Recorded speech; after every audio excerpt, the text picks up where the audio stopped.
ফেসবুকে পোস্ট নিয়ে বিএনপির দুই গ্রুপের সংঘর্ষ। লক্ষ্মীপুরের রায়পুরে বিএনপির দুই গ্রুপের সংঘর্ষে কমপক্ষে ১৫ জন আহত হয়েছেন। ইউনিয়ন বিএনপির সভাপতির বিরুদ্ধে বিরূপ মন্তব্য করে স্বেচ্ছাসেবক দল নেতার ফেসবুকে পোস্ট করাকে কেন্দ্র করে এ ঘটনা ঘটে।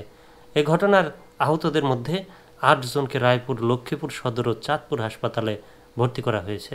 শুক্রবার রাত ৯:৩০টার দিকে উত্তর চর আবাবিল ইউপির হায়দরগঞ্জ বাজারের বটতলা এলাকায় ইউপি পরিষদের সামনে এ ঘটনা ঘটে। রায়পুর ও হায়দরগঞ্জ ফাঁড়ি পুলিশ ঘটনাস্থলে অবস্থান করছেন। দুই পক্ষের নেতাকর্মীদের মধ্যে উত্তেজনা, পরিস্থিতি থমথমে বিরাজমান।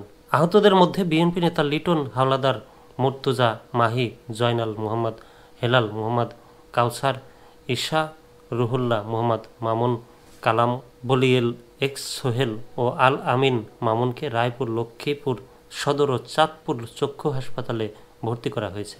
অন্যদের রায়পুরে প্রাথমিক চিকিৎসা দেওয়া হয়েছে।